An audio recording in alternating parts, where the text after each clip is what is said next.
Sa Subic, Zambales, pinasok ng mga pulis kasama si PNP Chief Director General Ronald Bato de la Rosa ang isang barkong ginawa umanong Shabu Laboratory.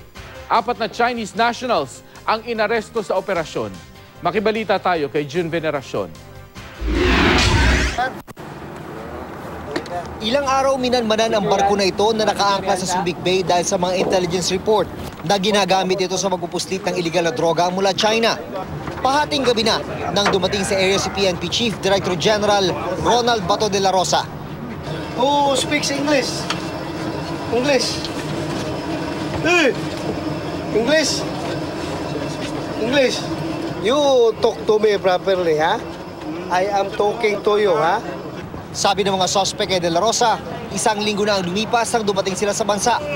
Sa NAIA sila lumapag batay sa kanilang passport. Pero nakakapagtaka, paano sila napunta sa barko? Talian natin yung leg, tapos hulog dyan sa dagat, gusto nyo? Ituturn over natin sa immigration.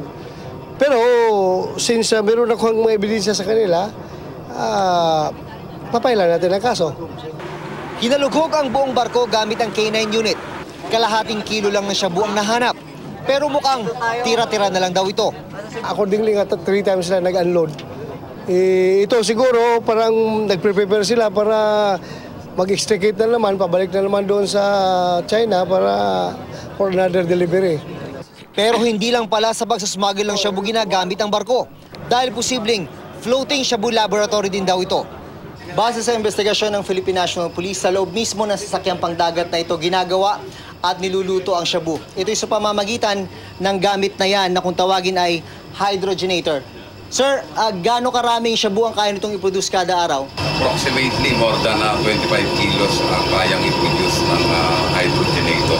Iniimbestigahan pa kung sa barko na ito nang galing ang halos 1 bilyong pisong halaga ng shabu na nahukay sa Cagayan. June Veneracion, GMA News.